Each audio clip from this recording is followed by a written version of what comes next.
نصف شب کے بعد صلاح الدین ایوبی اس خوشنما خیمے میں داخل ہوا جو ناجی نے اس کے لیے نصب کرایا تھا۔ اندر اس نے قالین بچھا دیے تھے۔ پلنگ پر چیتے کی کھال کی مانند پلنگ پوش تھا۔ فانوس جو رکھوایا تھا اس کی ہلکی نیلی روشنی صحرا کی شفاف چاندنی کی مانند تھی اور اندر کی فضا عطربیز تھی۔ خیمے کے اندر ریشمی پردے آویزاں تھے۔ ناجی صلاح الدین ایوبی کے ساتھ خیمے میں گیا اور پوچھا، اسے ذرا سی دیر کے لیے بھیج دوں؟ میں وعدہ خلافی سے بہت ڈرتا ہوں۔ بھیج دو، صلاح الدین ایوبی نے کہا اور ناجی ہرن کی طرح چوکڑیاں بھرتا خیمے سے باہر نکل گیا۔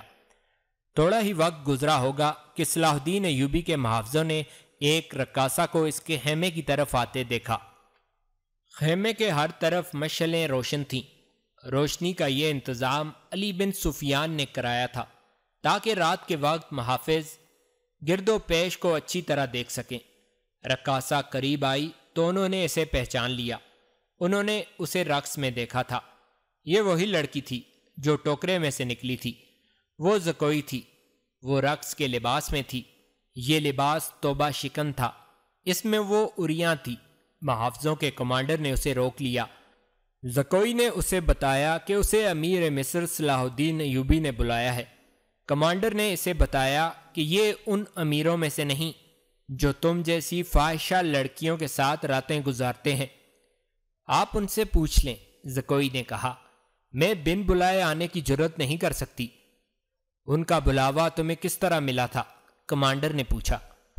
سالار ناجی نے کہا ہے کہ تمہیں امیر مصر بلاتے ہیں، زکوئی نے کہا۔ آپ کہتے ہیں تو میں واپس چلی جاتی ہوں۔ امیر نے جواب طلبی کی تو خود بھگت لینا۔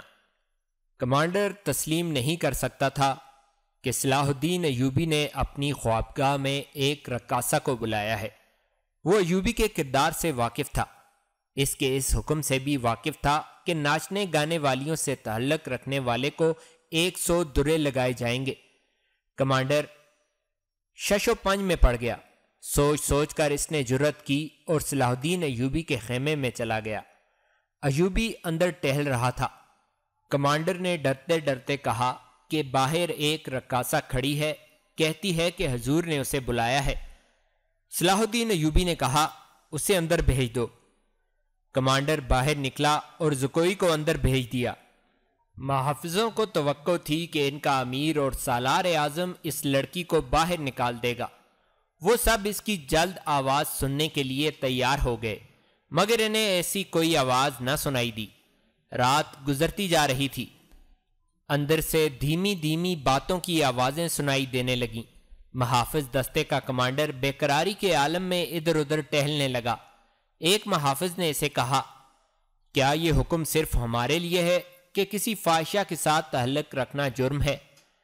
ہاں، اس نے جواب دیا، حکم صرف ماتحتوں کے لیے اور قانون صرف رعایا کے لیے ہوتے ہیں۔ امیر مصر کو درے نہیں لگائے جا سکتے۔ بادشاہوں کا کوئی کردار نہیں ہوتا۔ کمانڈر نے جل کر کہا، صلاح الدین ایوبی شراب بھی پیتا ہوگا۔ ہم پر جھوٹی پارسائی کا رعب جمایا جاتا ہے۔ ان کی نگاہوں میں صلاح الدین ایوبی کا جو بت تھا وہ ٹوٹ پھوٹ گیا۔ اس بت میں سے ایک عربی شہزادہ نکلا جو عیاش اور بدکار تھا، پارسائی کے پردے میں گناہ کا مرتکب ہو رہا تھا۔ ناجی بہت خوش تھا۔ صلاح الدین ایوبی کی خوشنودی کے لیے اس نے شراب سونگھی بھی نہیں تھی۔ وہ اپنے خیمے میں بیٹھا مسرت سے جھوم رہا تھا۔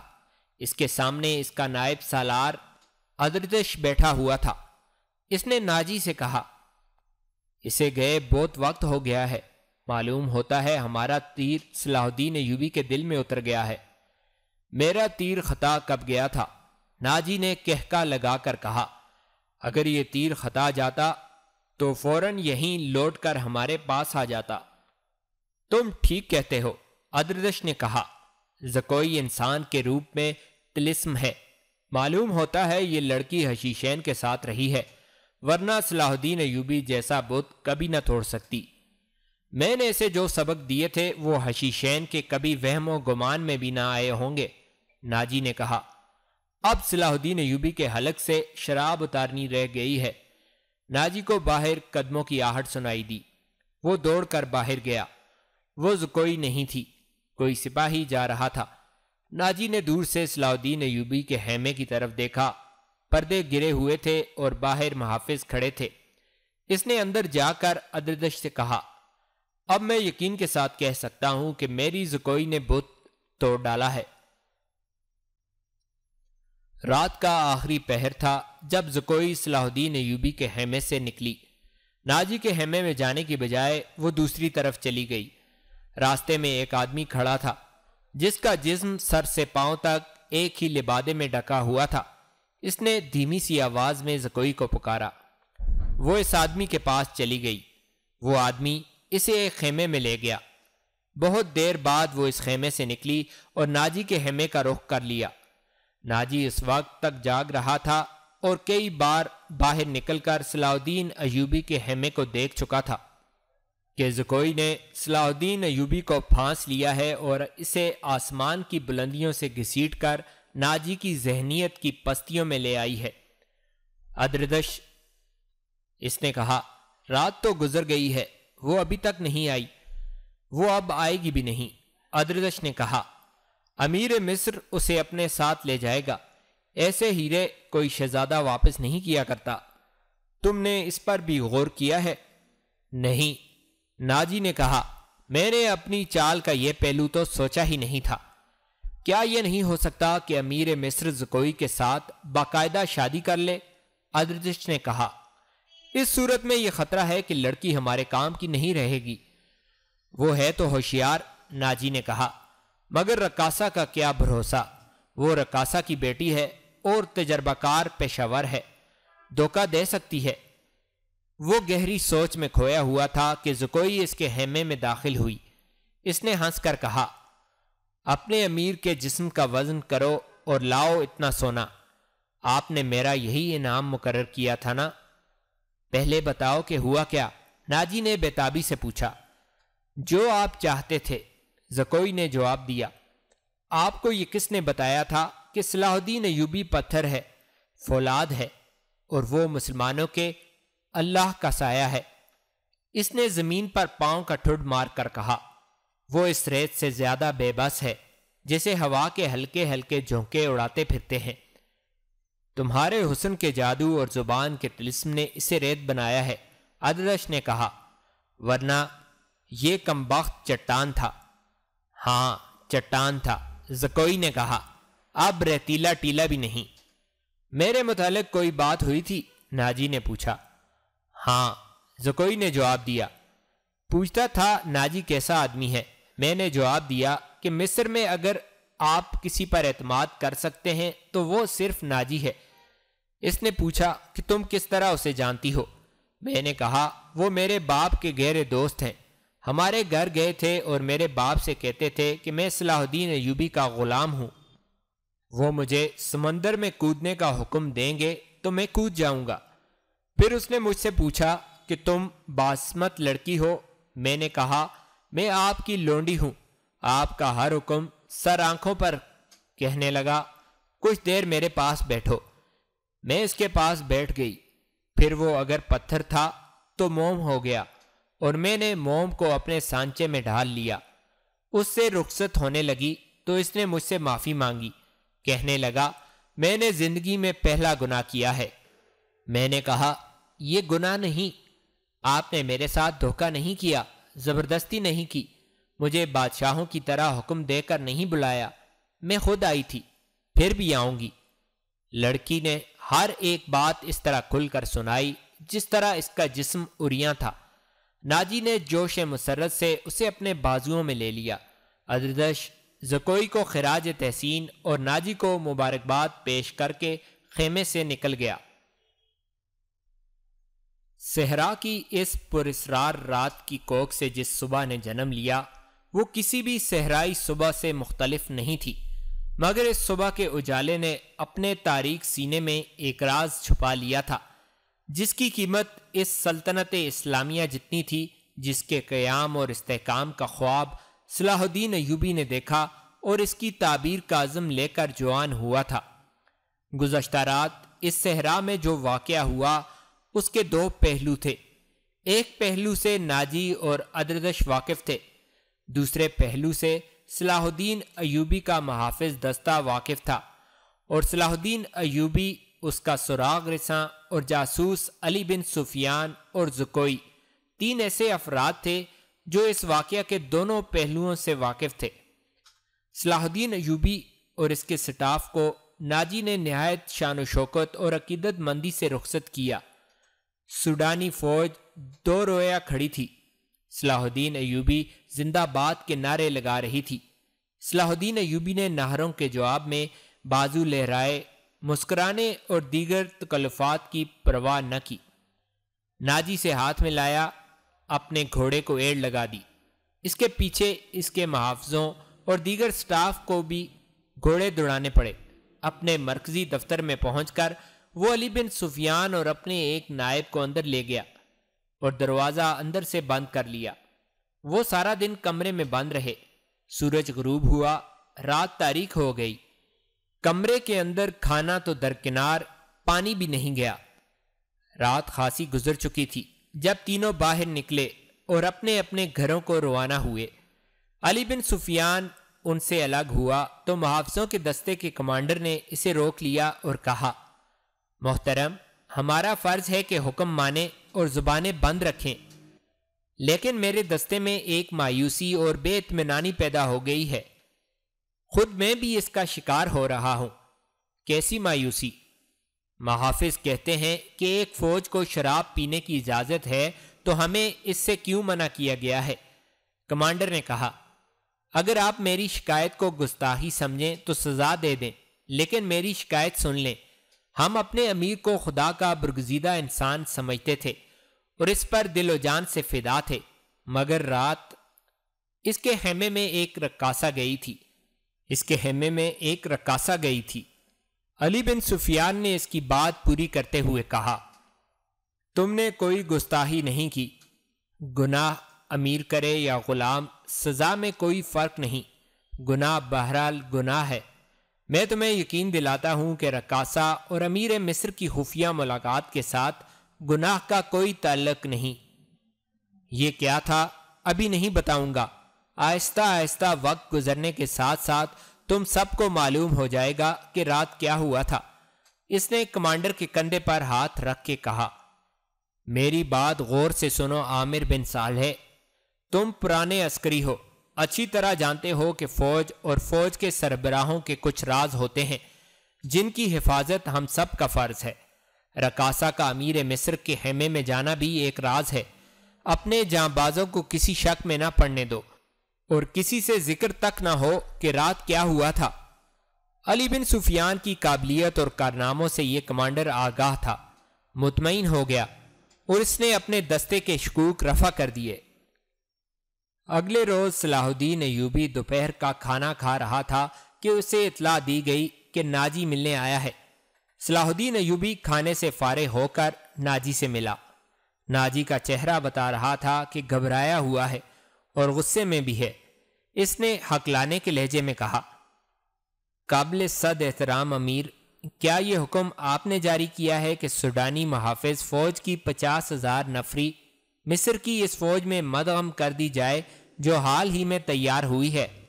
ہاں ناجی، صلاح الدین ایوبی نے تحمل سے جواب دیا، میں نے کل سارا دن اور رات کا کچھ حصہ صرف کر کے اور بڑی گہری سوچ و بچار کے بعد یہ فیصلہ تحریر کیا ہے کہ جس فوج کے تم سالار ہو اسے مصر کی فوج میں اس طرح مدغم کر دیا جائے کہ ہر دستے میں سوڈانیوں کی نفری صرف 10% ہو، اور تمہیں یہ حکم بھی مل چکا ہوگا کہ تم اب اس فوج کے سالار نہیں ہوگے، تم فوج کے مرکزی دفتر میں آ جاؤ گے۔ عالی مقام، ناجی نے کہا، مجھے کس جرم کی سزا دی جا رہی ہے؟ اگر تمہیں یہ فیصلہ پسند نہیں تو فوج سے الگ ہو جاؤ، صلاح الدین ایوبی نے کہا۔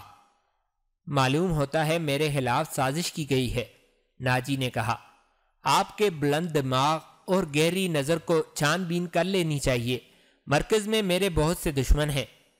میرے دوست، صلاح الدین ایوبی نے کہا، میں نے یہ فیصلہ صرف اس لیے کیا ہے کہ میری انتظامیہ اور فوج سے سازشوں کا خطرہ ہمیشہ کے لیے نکل جائے اور میں نے یہ فیصلہ اس لیے کیا ہے کہ فوج میں کسی کا عہدہ کتنا ہی اونچا کیوں نہ ہو اور کوئی کتنا ہی ادنا کیوں نہ ہو، وہ شراب نہ پیے، ہلڑ بازی نہ کرے اور فوجی جشنوں میں ناچ گانے نہ ہوں۔ لیکن علی جاہ، ناجی نے کہا، میں نے حضور سے اجازت لے لی تھی، اور میں نے شراب اور ناچ گانے کی اجازت صرف اس لیے دی تھی کہ اس فوج کو اس کی اصل حالت میں دیکھ سکوں جسے تم ملت اسلامیہ کی فوج کہتے ہو۔ میں 50,000 نفری کو برطرف نہیں کر سکتا، مصری فوج میں اسے مدغم کر کے اس کے کردار کو سدھار دوں گا۔ اور یہ بھی سن لو کہ ہم میں کوئی مصری، سوڈانی، شامی اور اجمی نہیں ہے، ہم مسلمان ہیں، ہمارا جھنڈا ایک اور مذہب ایک ہے۔ امیر عالی مرتبت نے یہ تو سوچا ہوتا کہ میری حیثیت کیا رہ جائے گی جس کے تم اہل ہو، صلاح الدین ایوبی نے کہا۔ اپنے ماضی پر خود ہی نگاہ ڈالو، ضروری نہیں کہ اپنی کارستانیوں کی داستان مجھ سے سنو، فوراً واپس جاؤ، اپنی فوج کی نفری، سامان، جانوروں، سامان خوردونوش وغیرہ کے کاغذات تیار کر کے میرے نائب کے حوالے کر دو، 7 دن کے اندر اندر میرے حکم کی تعمیل مکمل ہو جائے۔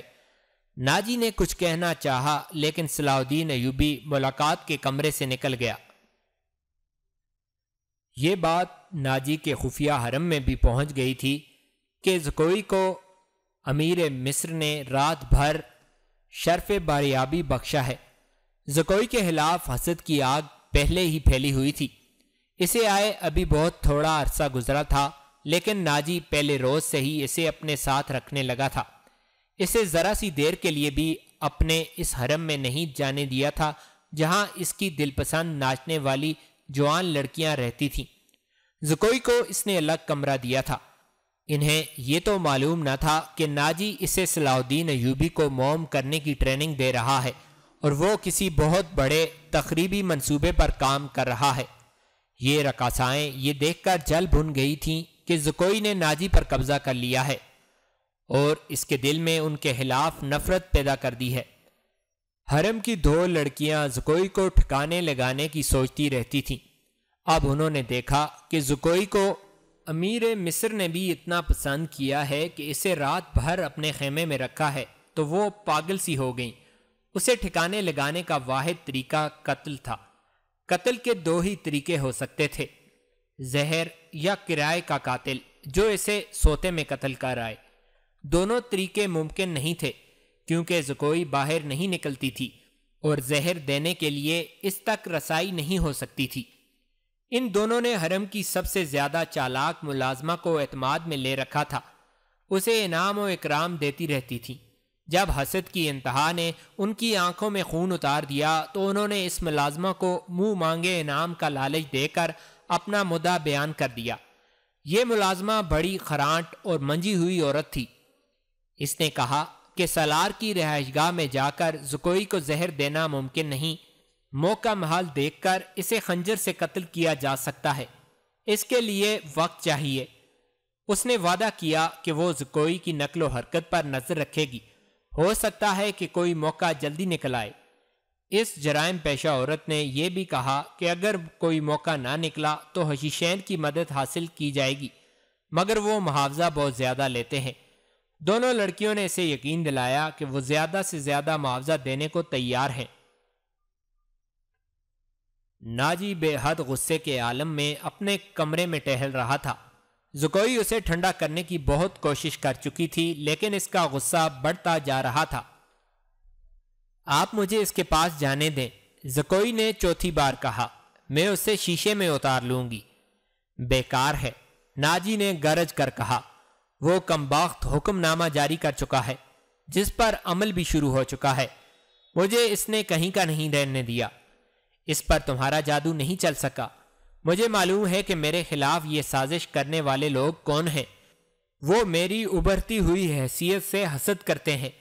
میں امیر مصر بننے والا تھا، میں نے یہاں کے حکمرانوں پر حکومت کی ہے، حالانکہ میں معمولی سا سالار تھا، اب میں سالار بھی نہیں رہا۔ اس نے دربان کو اندر بلا کر کہا کہ ادردش کو بلایا جائے۔ اس کا ہمراز اور نائب ادردش آیا تو ناجی نے اس کے ساتھ بھی اسی موضوع پر بات کی۔ اسے وہ کوئی نئی خبر نہیں سنا رہا تھا۔ ادردش کے ساتھ وہ صلاح الدین ایوبی کے نئے حکم نامے پر تفصیلی تبادلہ خیال کر چکا تھا، مگر دونوں اس کے خلاف کوئی کارروائی سوچ نہیں سکے تھے۔ اب اس کے دماغ میں ایک اور کارروائی آ گئی تھی۔ اس نے ادردش سے کہا، میں نے جوابی کارروائی سوچ لی ہے۔ کیا؟ بغاوت، ناجی نے کہا۔ ادردش چپ چاپ اسے دیکھتا رہا۔ ناجی نے کہا، تم حیران ہو گئے ہو؟ کیا تمہیں شک ہے کہ یہ 50,000 سوڈانی فوج ہماری وفادار نہیں؟ کیا یہ صلاح الدین ایوبی کی نسبت مجھے اور تمہیں اپنا حاکم اور خیر خواہ نہیں سمجھتی؟ کیا تم اپنی فوج کو یہ کہہ کر بغاوت پر آمادہ نہیں کر سکتے کہ تمہیں مصریوں کا غلام بنایا جا رہا ہے اور مصر تمہارا ہے؟ ادردش نے گہری سانس لے کر کہا، میں نے اس اقدام پر غور نہیں کیا تھا۔ بغاوت کا انتظام ایک اشارے پر ہو سکتا ہے، لیکن مصر کی نئی فوج بغاوت کو دبا سکتی ہے اور اس فوج کو کمک بھی مل سکتی ہے۔ حکومت سے ٹکر لینے سے پہلے ہمیں ہر پہلو پر غور کر لینا چاہیے۔ میں غور کر چکا ہوں، ناجی نے جواب دیا۔ میں عیسائی بادشاہوں کو مدد کے لیے بلا رہا ہوں۔ تم 2 پیغمبر تیار کرو، انہیں بہت دور جانا ہے۔ آؤ میری باتیں غور سے سن لو۔ زکوئی، تم اپنے کمرے میں چلی جاؤ۔ زکوئی اپنے کمرے میں چلی گئی اور وہ دونوں ساری رات اپنے کمرے میں بیٹھے رہے۔